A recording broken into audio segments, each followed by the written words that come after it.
ensalcemos nuestro canto con viva emoción, y del mundo a la paz ostentemos nuestro invicto glorioso pendón. Salve el pueblo que intrépido y fuerte a la guerra a morir se lanzó, cuando en bélico reto de muerte sus cadenas de esclavos rompió.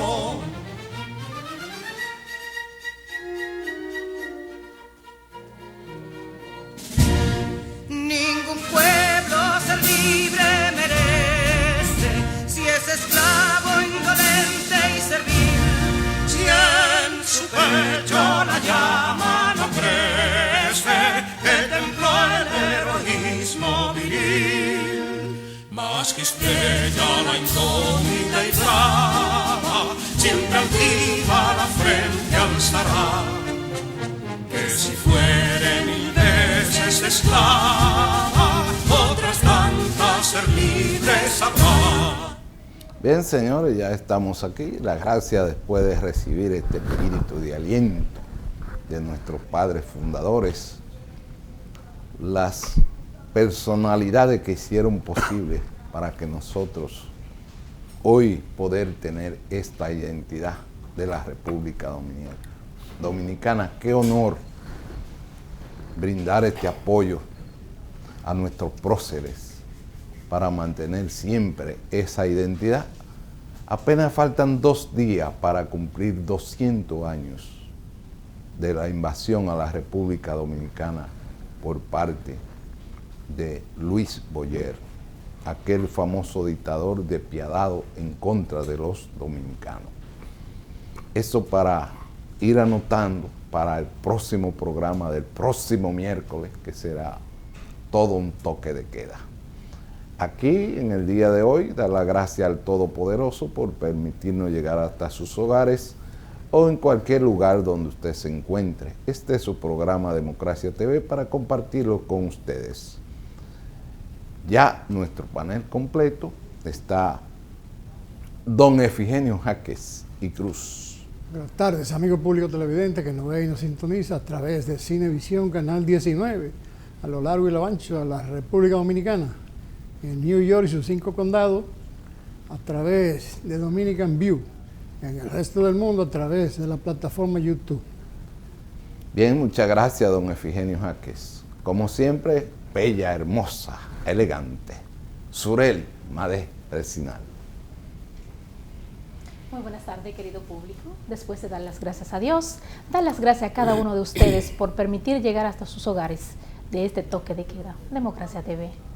Qué interesante, bella, como siempre. Eso me pone a vibrar, a sentirme mucho mejor. Y qué importante ver esta sonrisa agradable, porque significa que tenemos un poquito más de vida cuando sonreímos. Eso es interesante, vivir la vida en alegría, en armonía, en paz, buscando soluciones, y de eso se trata la vida. Recuerden el periódico El Democrático, que ustedes pueden verlo, compartirlo con cada uno de sus amigos en las redes sociales, y que hace tiempo que ya está en el portal de nuestra página web. Así que ustedes pueden buscarlos y compartirlo. También tenemos nuestro invitado ya con nosotros, que también se encuentra en nuestra página web, se encuentra en el periódico El Democrático. Ahí ustedes lo tienen en pantalla para compartir con ustedes en este día interesante dedicado al punto económico y a la candidatura del próximo presidente. Ustedes saben que el que viene aquí es para ganar. Cuando ya pasa por Democracia TV, estamos anunciando el próximo presidente del Colegio Dominicano de Economistas, don José Eloy Marcún, que es un hombre versado en el mundo de la economía y sobre todo en los puntos neurálgicos de la nación dominicana, para dar claridad en cada uno de estos puntos. Así que le damos la bienvenida a este su programa Democracia TV y empezamos de una vez con la primera de la tanda. ¿Cómo va la candidatura, José Eloy Marcún? Buenas tardes y gracias por la invitación. se está trabajando intensamente, inscribiendo a muchos economistas. En las redes se ha desatado una euforia con el tema de que el colegio tenga ya más presencia, el padrón sea un padrón ya más aumentado de lo que ha sido en el pasado. Y ciertamente es increíble la cantidad de personas que se han inscrito. Confiamos en que el día 10 en las elecciones, vamos a ver, confiamos en que nuestra plancha pueda ganar, pero como en toda elección, hay que esperar el día, hay que esperar los resultados y hay que esperar la decisión del tribunal, de la comisión electoral, ¿no?, que ya designa la plancha ganadora. Pero sí se ha estado trabajando no solamente en el país, también en el exterior, que tenemos muchos economistas dominicanos viviendo en el exterior, trabajando, y esa es la idea, hacer un Codeco más fuerte, con más presencia, que se tome más en cuenta en todo tipo de actividad, en los consejos económicos y sociales, en los diálogos. Nosotros, aquí no hay un tema que de alguna manera no tenga que ver con la economía, sea el tema eléctrico, sea el tema laboral, sea las reformas institucionales. Todo tiene que ver con la economía, de alguna manera, directa o indirectamente. Entonces nosotros podemos aportar ideas, contribuir a soluciones, y eso es algo que también a trabajar más estrechamente con las universidades. En fin, queremos hacer un gremio que tenga más presencia en todos los ámbitos políticos, sociales y económicos del país. Qué interesante. Malcolm, como cariñosamente todos lo conocemos en el país y en el mundo, usted fue gobernador del Banco Central y ministro de Economía, Planificación y Desarrollo. No, Hacienda. Hacienda, ok. Entonces, ¿cuántos economistas hay registrados para votar? Bueno, registrado el padrón, me dicen que son más de 1,000 y pico. Economistas en número hay más de 3,000 en el país. Ajá. Pero dentro de lo que es el padrón hay unos 1,000 y pico de personas que están. Ahora, ¿cuál es el problema? Que muchas de esas personas, algunas se está buscando activarlas, han estado atrasados en los pagos. ¿Cuánto podrían votar? No sé, 600, 700 economistas podrían ejercer o tener el derecho al voto. Si las personas que aún faltan por completar información la completan de aquí al día 10, entonces sí pueden votar, porque el padrón, la comisión electoral exige que tanto el nombre, la cédula, el pago de las cuotas, todo esté perfecto, que coincida con la cédula. Si hay un nombre, por ejemplo, que es diferente al que la cédula tiene y está mal, ya ese voto se objeta. Entonces estamos en ese proceso, se está en ese proceso de inscripción o de actualización de información, pago de cuota, etcétera, etcétera. Pero pueden votar entre 6 y 700 economistas. Qué interesante. Dentro de ese mismo renglón, yo le voy a tirar una meta para que usted, después que sea proclamado y juramentado como presidente del Colegio Dominicano de Economistas, propicie las elecciones libres, como hice yo en el año 2002. O sea, ¿qué quiere decir eso? Hay 3,000 economistas en todo el territorio nacional. Esos 3,000 economistas que están registrados en el padrón, todos tienen derecho a votar. Porque, ¿qué ocurre con los gremios que son así, que se convierten en logia? Mire, 600 votos, 1,000 votos. El que llevó 600 votos es un héroe. Entonces, ¿qué significa eso? Yo rompí ese récord. Las primeras elecciones que yo organicé libre votaron 7,000 abogados. Y eso fue cuando estaba el presidente Hipólito Mejía, que usted era gobernador en ese momento. Sin embargo, el presidente mismo me dijo a mí: Diomedes, trata de que el colegio de abogados voten como si fuera para la presidencia de la República. Eso de estar al día es un deber y una obligación de cada miembro. Pero el voto debe ser universal. Y yo conseguí ese decreto con Eligio Jaques, que se lo agradezco, todavía hasta el día de hoy. ¿Usted sabe cuántos se presume que votarán en el año 2023, el 2 de diciembre? 40,000 abogados en todo el territorio nacional. No hay una encuesta más grande que esa. Entonces, ¿qué yo le propongo a usted también como meta? Que lleve la libertad del voto al colegio de economistas y le dé participación sobre todo en la educación, que es la única parte donde nosotros como profesionales podemos contribuir con nuestra clase de mayor vera. Todo economista quiere una maestría. ¿Quién puede auspiciar eso? Solamente trabajando en concatenación, como dijo el presidente Luis Abinader en el día de hoy, que termine de subir a las redes, el tema de agricultura.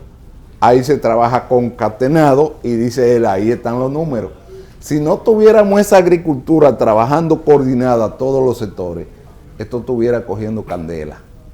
Porque un galón de aceite en 600 pesos, pero tenemos una libra de yuca a 10 pesos.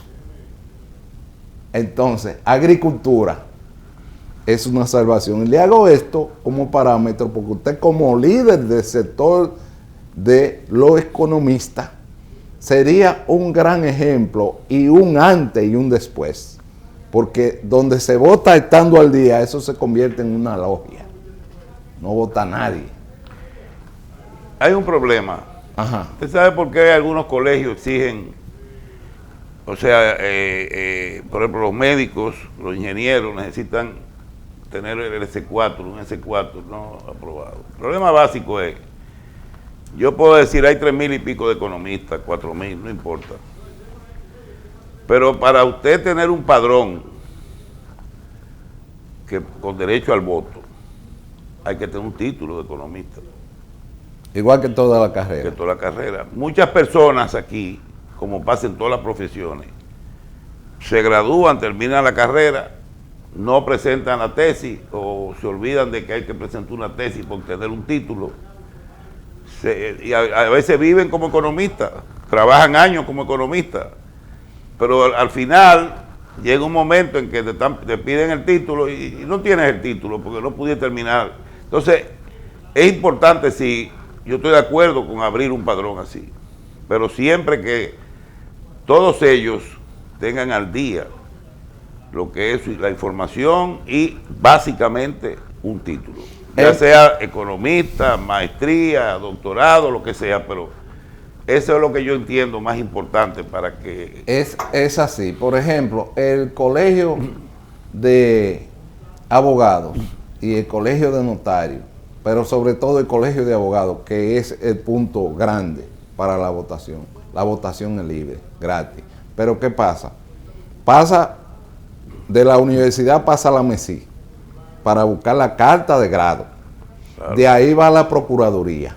De la Procuraduría es que envía al Poder Ejecutivo. Y del Poder Ejecutivo vuelve a la Procuraduría. Y de la Procuraduría entonces va a la Suprema para juramentarse. Y luego es que va al colegio. Entonces los economistas primero va al Ministerio de Finanzas o Economía y Desarrollo, como le llaman ahora. Entonces de ahí va a la Procuraduría. Es el mismo procedimiento. De ahí va a Consultoría Jurídica y de ahí vuelve a Procuraduría y de ahí cae entonces donde usted, cuando sea presidente, para tomarle el juramento a los economistas. Este colegio se conoce tampoco precisamente por eso. Ahora es que usted le va a dar valor a eso. Mire cómo Dios pone a la gente, a cada uno en su puesto. Mire quién le va a dar valor al colegio de economistas. José Loy Malcún. Yo diría... Le tocó ese punto a usted. Entonces, Efigenio, le doy el turno ahora a usted. Quiero ese pedimento con usted, sobre todo con los contadores, el tema de la educación y el tema del voto libre. ¿Cuál es su opinión en ese punto? No, bueno, eso puede ser una opción de que si llegamos a tener un padrón completo, también hay otro problema que los colegios tienen que cubrir gastos. Entonces, muchas veces los economistas se inscriben en un colegio o en el colegio y tenemos que, se pasan 4 o 3 años y nunca pagaron una cuotas que son insignificantes. Si nosotros organizamos todo eso, un padrón así que la gente tenga ya todo registrado debidamente, que paguen su cuota con regularidad, que es una insignificancia de dinero. Nosotros podríamos hacer unas elecciones abiertas también. O sea, yo entiendo que, como tú dices, limitarse a un número específico, dejando fuera mucha gente sin votar, bueno, eso es un proceso, pero tenemos que organizarlo primero. Eso hay que organizarlo muy bien. Y vamos a tratar de que en este año, si obtenemos la presidencia del Codeco, vamos a hacer cambios. Yo donde quiera que he estado en mi vida, he hecho cambios. Yo no soy de las personas que pasan por un lugar y como si no pasaron. Yo toda mi vida he tratado de cumplir los objetivos que me propongo, a veces con muchas complicaciones, con mucho lío, pero al final trato de lograr mi objetivo. Que esa sea una de sus propuestas como nuevo próximo presidente, tomando en consideración de los acuerdos con la MESI para la conclusión de la preparación académica de los economistas y que le hagan facilidades a ellos, porque mira, hay un problema, hay muchas personas que concluyen sus estudios de 12 semestres o cuatrimestres y no hacen la tesis. Una vez que se vencen 2 años, para tú poder optar de nuevo por tu título, tiene que durar otra vez de nuevo, lo mismo 12 meses. Entonces deben hacer acuerdos ya con esas personas de que han concluido sus estudios, que solamente les faltan la tesis para obtener su título de grado y que le hagan facilidades. Debe ser una de sus propuestas como próximo presidente para los miembros economistas y así puede tener un número mayor dentro del grado de votaciones. Es correcto. Después que te pasas un tiempo sin presentar la tesis, entonces te comienzan a exigir nuevas materias, 2 años, nuevos requisitos. Eso podríamos verlo hay una asociación de rectores aquí que están todos presentes, discutirlo en algún momento, ver qué tipo de flexibilidades, porque es cierto, la gente cuando comienza a ver que pasan 2 años, 3 años, comienzan a pedirle más, exigirle más y ya pierden el interés porque están trabajando, ya no tienen tiempo y se la ponen en China, ¿no? Para poder sacar el título. Yo diría aquellos que están inscritos, ¿verdad? Como economistas, pero que no están al día en el pago de sus, ¿verdad?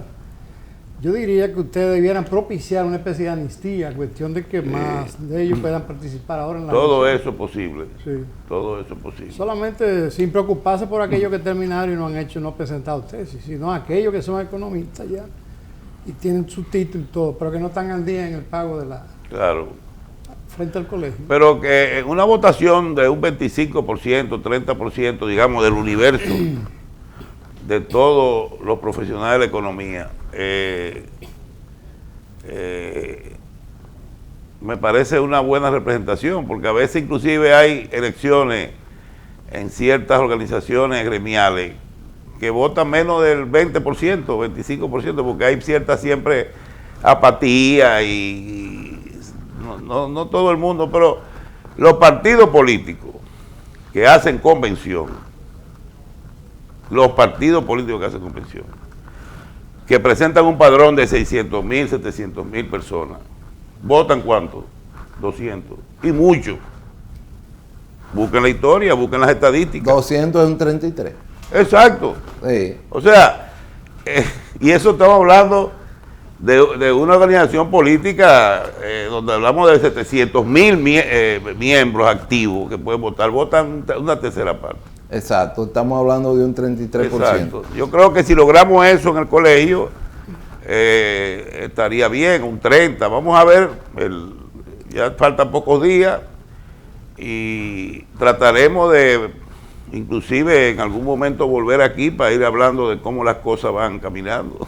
Eso es interesante porque hay mucha gente que no sabía que existía el colegio de economistas. Yo lo sé. Yo mismo no sabía eso. Yo siempre escucho el Colegio de Contadores, pero dentro del renglón de los temas que están en el tapete hoy, mi querido y próximo y seguro presidente, la canasta familiar, que es el morbo que está en las redes sociales, ¿a qué se debe que no se ve ese beneficio que hacen los gobiernos con los diferentes tipos de acuerdos? O sea, no se refleja dentro de lo que es la población. Por ejemplo, tenemos el tema de Petrocaribe, que hoy está en el tapete. ¿En qué benefició Petrocaribe al Estado Dominicano? O sea, al pueblo, que Ramón Albuquerque dice que no benefició al pueblo en nada. Bueno, mi amigo Ramón es un excelente intelectual, ¿no? Pero no es economista, ¿verdad? O sea, que realmente Petrocaribe, durante los años que duró, fue un medio de financiar al gobierno. Oh, qué interesante. O sea, un ingreso que el gobierno tenía vendiendo un petróleo que cogía fiado. Y esos ingresos se entraban al fisco y le daba flexibilidad en sus gastos. O sea, cubrían déficits que tenían dentro de su presupuesto en áreas específicas y lo usaban en ese sentido. No se puede decir, ahora, ¿lo benefició o no lo benefició? Depende, hay que ver el destino de ese dinero.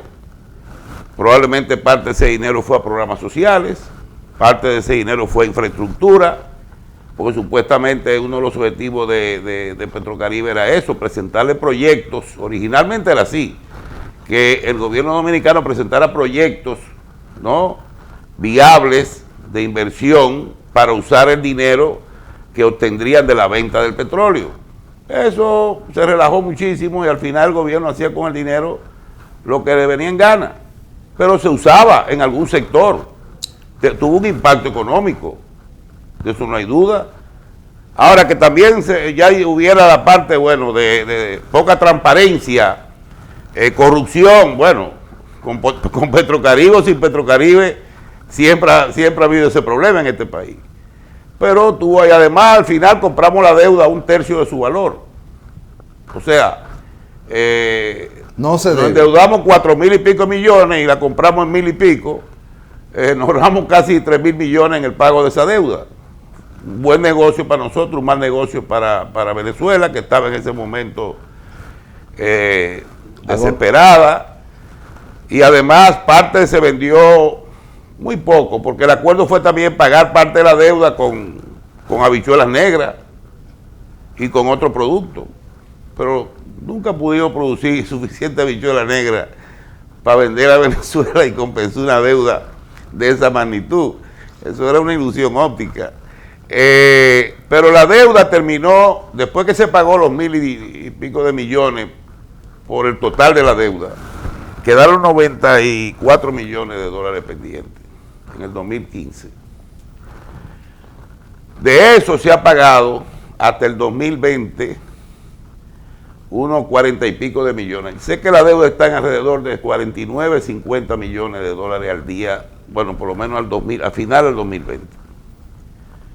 Eso es lo que debe República Dominicana, sí, a Venezuela. por Petrocaribe. Pues no debe nada. Y se compró la parte de PDVSA también ya, que fue otro buen negocio, porque nosotros,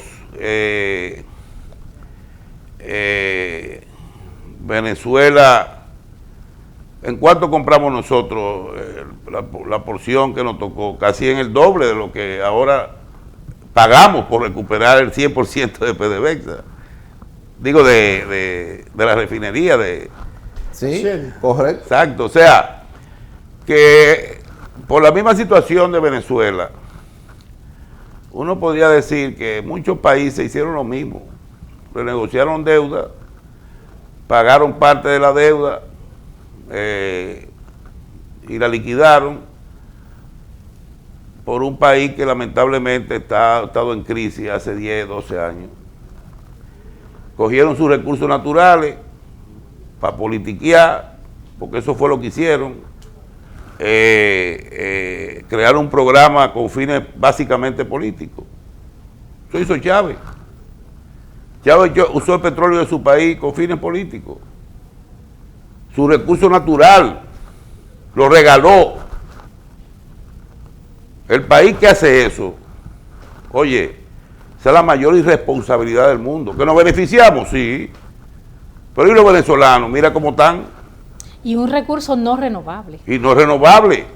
¿Qué derecho tenía él a coger y venderle, vender todo ese petróleo a crédito a todos esos países? ¿Por qué? Entregarle petróleo casi gratis. ¿A qué? ¿Qué derecho? Ganarse la simpatía de Dominicana, de Nicaragua, de algunas islas, del otro, de Cuba. Cuba casi no le cobraba el petróleo. A Cuba se lo regalaba. Entonces es una irresponsabilidad. Y eso duele ver que tú te aproveches de un país que en una situación como la que está Venezuela. Pero bueno, no es culpa nuestra. Es un problema interno que ha llevado al país a donde está. Así es. Bueno, señores, recuerden que estamos conversando con el próximo presidente del Colegio de Economistas, José Lomecún. Vamos a ir a una breve pausa y continuamos, señor director.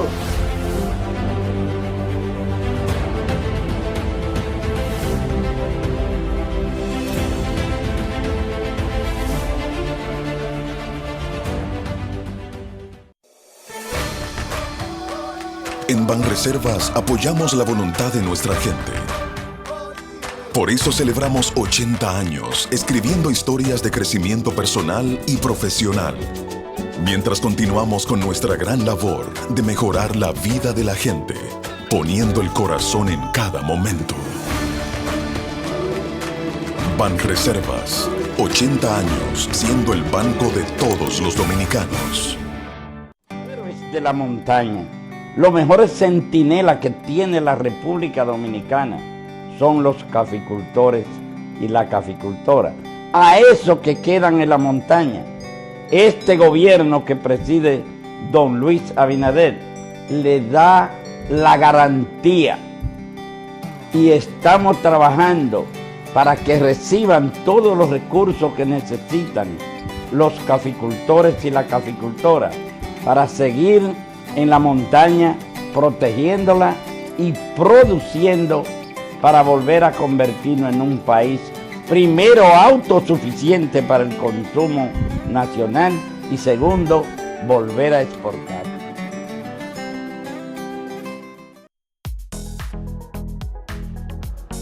Estamos ante una de las más justas aspiraciones de nuestros compatriotas, tanto el sector público como privado, la adquisición de un techo en condiciones favorables.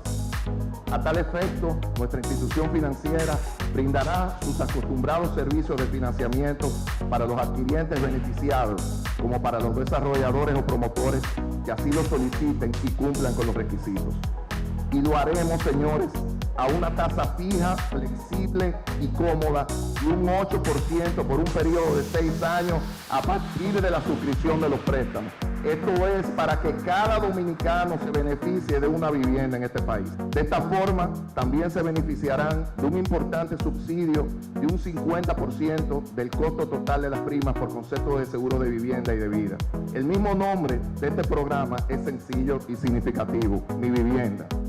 Mi Vivienda revela el sentimiento de justo orgullo de quienes pueden disfrutar de la posesión de un hogar propio. Como siempre, pueden entrar a nuestra página web.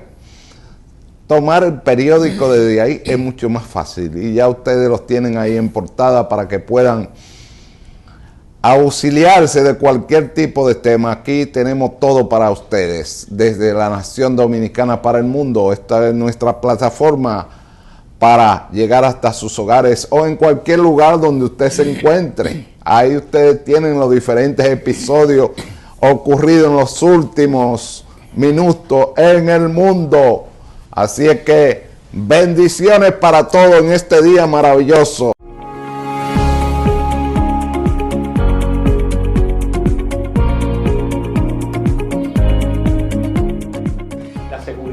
alimentaria de la República Dominicana está garantizada en el gobierno del cambio. Aquí no faltará comida y comida a precios justos para toda la población. Los mejores precios fueron estos que han llegado aquí adentro. Está baratísimo, oiga, a 125 un pollo. Se sienten satisfechas todas las amas de casa. Comida barata, chele, chele.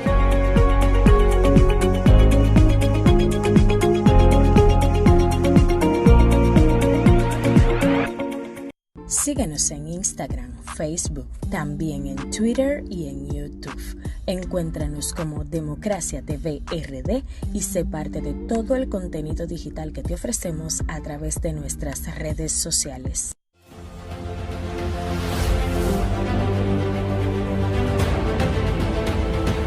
Bien, señores, recuerden que ustedes pueden sintonizar nuestro programa, pueden utilizar nuestra página web y de ahí pueden tener todas las informaciones de su periódico El Democrático.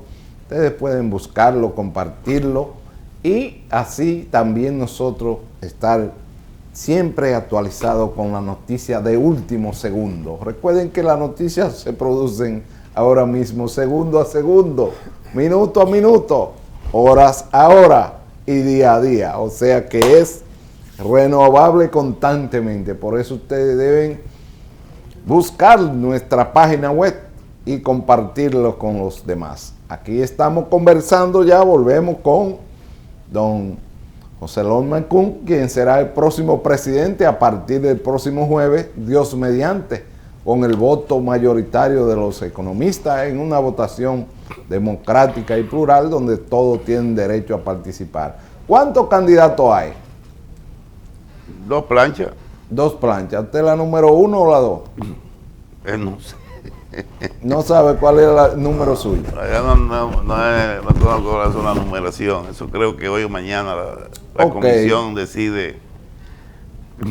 La comisión es que decide. Bueno, sí. nos hacen llegar eso y nosotros pues le damos la cobertura de cuál es el número para que los economistas no pierdan la oportunidad de votar por José López Mancún, que es su nombre de trabajo, de evolución y que le va a ir bien a los economistas, sobre todo en el mundo académico, que es el fuerte para producir mejores economistas y mejores oportunidades de empleo para cada uno de ellos.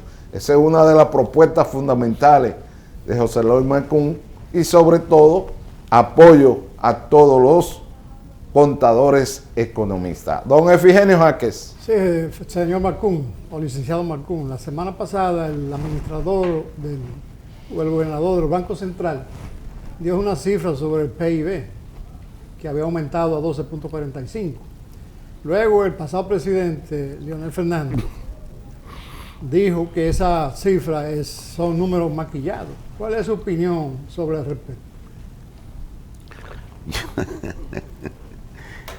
Yo me río porque yo recuerdo en los discursos de Leonel, cómo él alababa sus datos de crecimiento. Que venían del mismo gobernador. Que venían precisamente del mismo gobernador.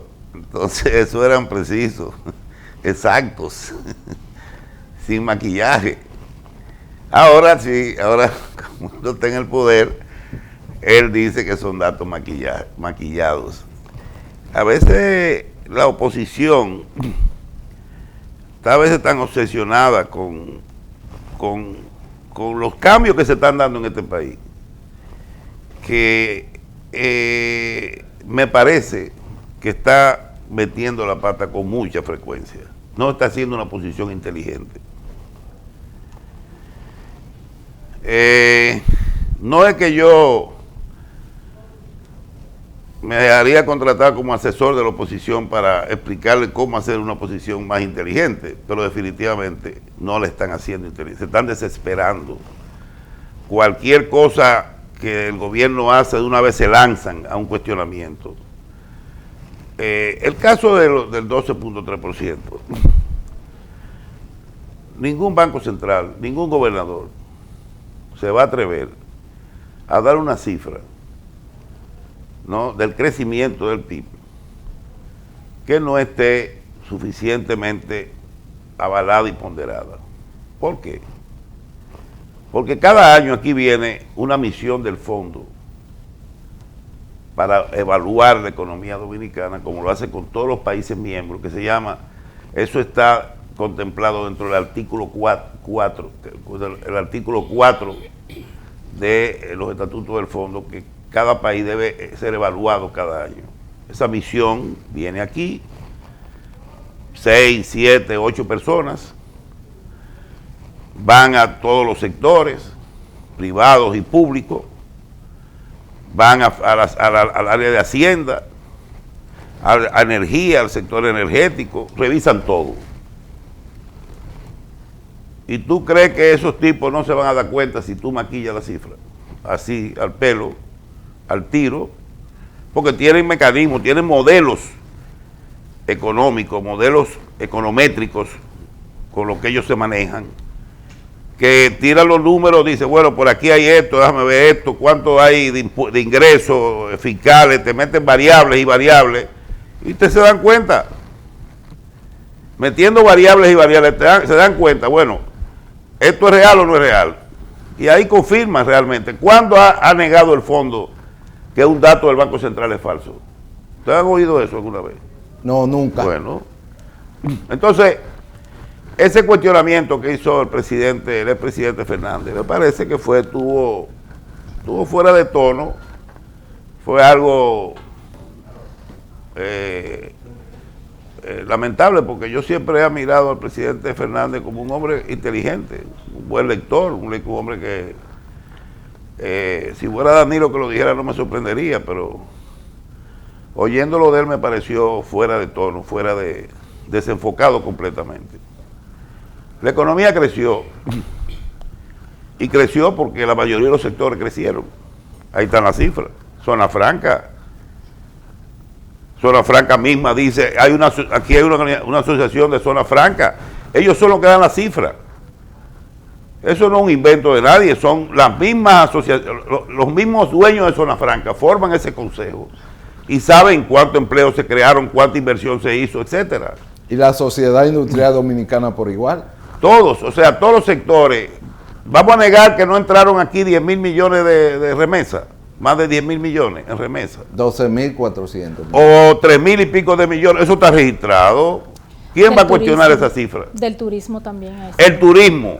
Vamos a esconder la cifra de turistas que llegaron. No. Este fue el país que más creció en turismo dentro de la crisis. En América Latina entera. Entonces, la cifra no debe sorprender. Panamá está también en un nivel parecido, Chile también. Quizás vamos a ser el primero o el segundo, no sé. Pero estamos dentro de lo que a nivel mundial, Estados Unidos está creciendo casi al 6%, y eso no se ve hace más de 50. Estados Unidos, ¿cómo ha crecido toda la vida? 3, 4, y se disparó a más de 6, casi 7% el crecimiento del PIB. En el 21. En el 21. Como también hubo una inflación de casi 7%, que no se veía hace 39, 40 años. Todo ha sufrido, o sea, claro, hay países que han respondido más que otros, no todo ha respondido de la misma forma. Porque también aquí se manejó con cierta inteligencia la economía, la transparencia, influyó mucho el cambio de actitud, la confianza que generó el presidente cuando comenzó anunciando la independencia del Ministerio Público, cuando comenzó a destapar los casos de corrupción, los sometimientos a la justicia, cuando comenzó a castigar a la propia gente de su gobierno. Eso generó una confianza en el inversionista. Eso creó unas expectativas que cambió la actitud. Y eso impulsó en gran medida, y esa confianza impulsó en gran medida la inversión. El crecimiento descansó en un 90% del año pasado. ¿Por qué? Por la inversión privada. Fue el sector privado que dinamizó ese crecimiento. ¿Y por qué? Porque había confianza. Se confió en que el país se estaba manejando de otra manera. Que hay confianza. Exactamente. Y eso es todo, En la economía que no tenga confianza no hay nada. Mejoramos nuestra calificación de riesgo país. y es posible que vamos a volver a mejorar este año. Con Dios delante. Nuestra audiencia está ansiosa por saber cuál es su opinión sobre el contrato fideicomiso Punta Catalina en términos económicos. Yo soy un defensor de los fideicomisos, porque creo que es la mejor forma de administrar los bienes públicos y también los bienes familiares.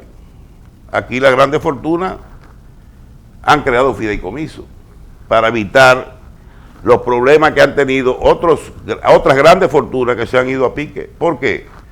Por los conflictos familiares, por la mala administración. Por la mala administración. El fideicomiso te da una garantía, una seguridad, que además está manejado generalmente por instituciones financieras que te manejan eso con una transparencia total. O sea, y nadie se puede salir es una línea que nadie se puede salir de ella. Tú no puedes, un accionista no puede tomar una decisión, aunque sea el hermano, el otro, no. Tiene que ser consensuado. El fideicomiso público de Punta Catalina es uno de los pasos más importantes, porque esa planta, hay que despolitizar la planta.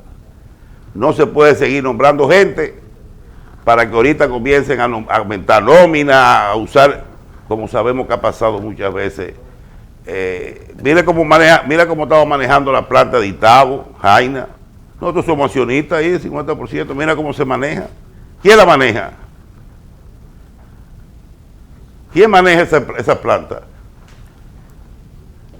El sector privado, son empresarios privados y la manejan con una alta eficiencia. En este caso no se habla de privado, se habla de un fideicomiso público. Claro, ¿qué creó un poco la discusión o ¿cómo diría yo? El espacio para la crítica a esa fideicomiso? Bueno, uno de ellos fue la comisión que se nombró, que la encabeza una persona muy reconocida, que es un representante del sector privado, el señor Marrancini.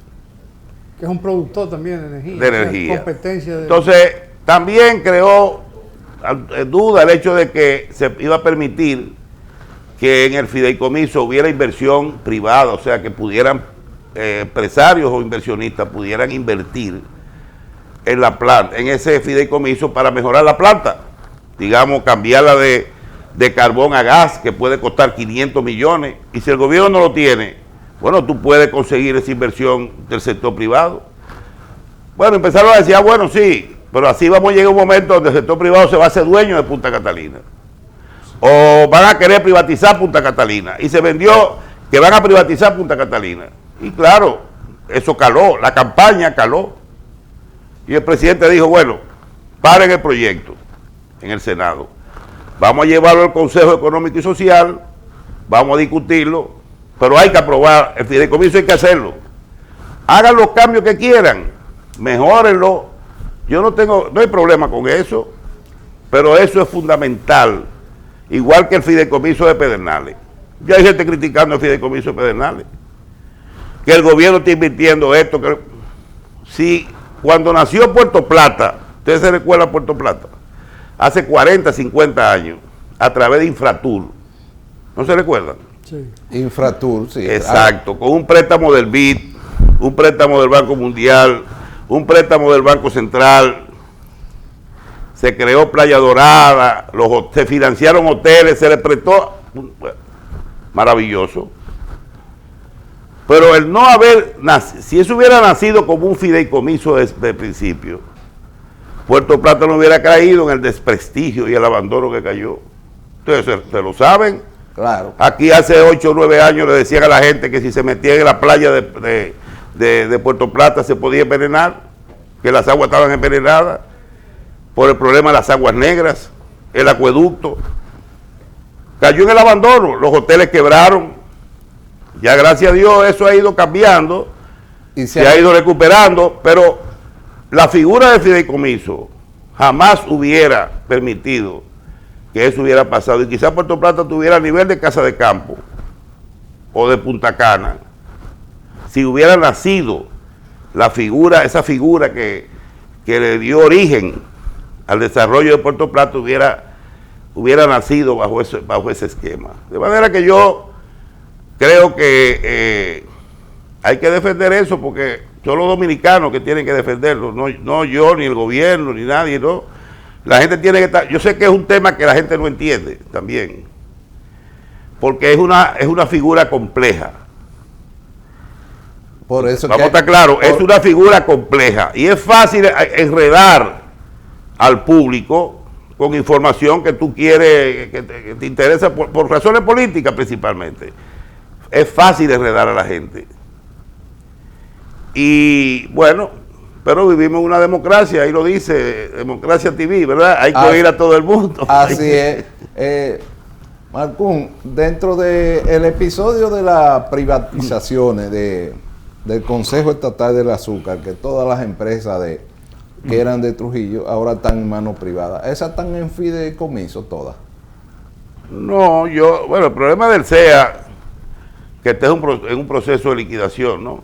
Sí. Igual que ya Corde ya prácticamente no existe. Se cerró, ya no tiene presupuesto, OISOE se cerró, ya no tiene presupuesto. Qué bueno esa que o sea, todas esas cosas, esas organizaciones que eran unos centros o células corruptivas, ¿no? Todo eso se ha ido poco a poco cerrando. El caso del CEA, bueno, el CEA es más complicado, porque en el CEA hay millones de tareas de tierras que hay que sanear. Porque ahí hay gente metida en esa tierra, explotándola, que nunca le pagó un chere al CEA por ella, o quizá le pagó una cuota o dos y dejó de pagarla. Hay otras que están totalmente invadidas, hay otras que tienen centros comerciales, gasolineras y cosas así, en tierra del CEA. Hay otros que tienen proyectos de vivienda que se levantaron ahí. Entonces, las tierras del CEA, muchas, bueno, se vendieron, algunos sí pagaron lo que costó, pero eso es complejo porque ahí hay mucho trabajo que hacer. Y esas tierras deben pasar a bienes nacionales. Por ejemplo, el caso de Ciagana, todavía existe Ciagana. Sí. ¿Qué yo haría? Subato todo el ganado entre las empresas privadas. ¿Para qué tiene el CEA Ciagana? ¿Para qué tú tienes 6.000, 7.000 cabezas de ganado ahí? Todavía. Porque eso fue un inventario que se hizo el año pasado. Todas esas instalaciones de Ciagana, véndanlas a los ganaderos. Porque, ¿qué tú haces con eso? Y no se podría hacer lo mismo con las tierras, por lo menos, porque si hay personas que están en la posesión de la tierra, por ejemplo, que son habitantes, esas personas se puede hacer un acuerdo con ellos, claro, el cual se pague un único precio y se le entrega su título definitivo. Hay familias pobres que han levantado barrios ahí en tierra que tú vas a buscar una solución a eso. Yo le entregaría los títulos. Pero hay rangos altos que tienen tierra, grandes volúmenes de tierra, tomada así a la fuerza. Sí, me consta. Bueno. Y no tan solo eso, también de esas mismas personas que por rango han adquirido terreno, también se le puede hacer un consenso con ellos, pagándolo al mismo precio al Estado, y así el Estado no pierde todo se puede, pero hay que regularizarlo, porque están usufrucando un bien del Estado que fácilmente el gobierno podría, si toda esa tierra se lograra hacer lo que tú dices, eso puede representar miles y miles de millones de pesos de ingresos al gobierno. Exactamente. Yo no me atrevo a decir una cifra, pero estamos hablando de muchos miles de millones. Si se regulariza y se establece una ley para hacerlo mismo, se hace. Exactamente. Yo le tengo una pregunta, tomando en consideración lo que usted dijo con respecto a la opinión de Leonel Fernández y con respecto al aumento que tuvo el banco, que dice el Banco Central que se hubo en el Estado. Yo entiendo que el presidente Leonel Fernández, tomando en consideración de que él tiene sombras, pues trata de utilizar la masa más vulnerable, que es la masa pobre, que lo único que entiende es que hay una canasta familiar por encima del costo, o mejor dicho, de su presupuesto, y que hay un combustible por encima. Entonces, ¿qué hace? Él busca esa masa más vulnerable que no entiende mucho de economía. ¿Cree usted que existe una posibilidad de que por lo menos se frene el alto costo de la canasta familiar y de los combustibles? No, yo si fuera Leonel ahí entraría, sí, ahí sí atacaría como opositor. Por eso, ahí esos son los frentes de ataque, donde el gobierno está más vulnerable, precio de la combustible, inflación. Que nosotros no somos responsables de eso, porque la gasolina, hoy el petróleo, bueno, bajó $1 y pico, pero está a $91 con 68 centavos. Ayer estaba a 92, casi $93. Hoy. Los precios, la inflación, es un problema. La inflación es un problema por una crisis interna, monetaria o fiscal. ¿Ha habido crisis interna aquí, monetaria o fiscal? No. Es una inflación importada que ha sufrido el mundo entero, pero son las áreas donde la oposición más puede, obviamente, usar su mensaje para atacar al gobierno y culpar al gobierno de eso. Porque como tú dices, eso cala en ciertos sectores, o puede influenciar a ciertas personas que no están tan bien informadas, y ahí sí, yo respeto eso. Porque la oposición que no haga oposición, el partido político de la oposición deja de existir. Así es. Tiene que atacar. Ahora, lo que yo digo del 12.3% del PIB, negar eso y decir que están falseando la información y decirlo, Leonel, me pareció algo fuera de contexto, que no debió hacerlo. No me pareció algo que me sorprendió que de una persona como él viniera una declaración como esa. Bien, recuerden que ya llegamos a la recta final, entonces queremos pedirle un mensaje para los economistas que vayan a votar el próximo día 10. ¿De qué horario a qué hora es? De 8 de la mañana a 5 de la tarde. Sí. ¿Cuál es el lugar? Bueno, hay varios lugares. Se puede votar en la misma sede del Codeco, se puede buscar en Hacienda, en el Ministerio de Agricultura, en el Ministerio de Economía y Desarrollo. Se puede votar en varios sitios. Creo que se va a publicar mañana una lista hay 10 lugares en que se puede votar. Ok. Que son, creo que en el INDRI hay otra mesa de votación. De manera que, ¿cuánto he mencionado? 5 o 6. Impuesto interno. ¿Dónde que está ubicado? Hay el Codeco, ¿dónde que está ubicado? Es cerca de la 27 de febrero, en una callecita que no me recuerdo el nombre de la calle. Bien. Cuando tú subes por la calle de la policía, llega a la 27 y luego a la derecha y después una entrada, ahí mismo está el colegio. Pero es otro problema.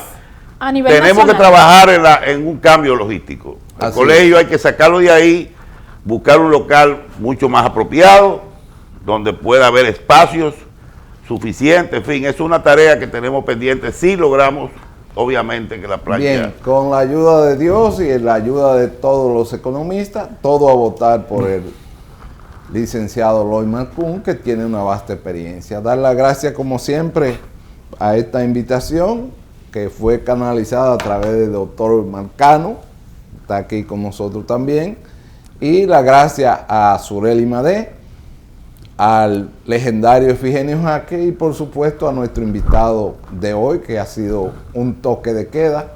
Será pues hasta mañana, señor director.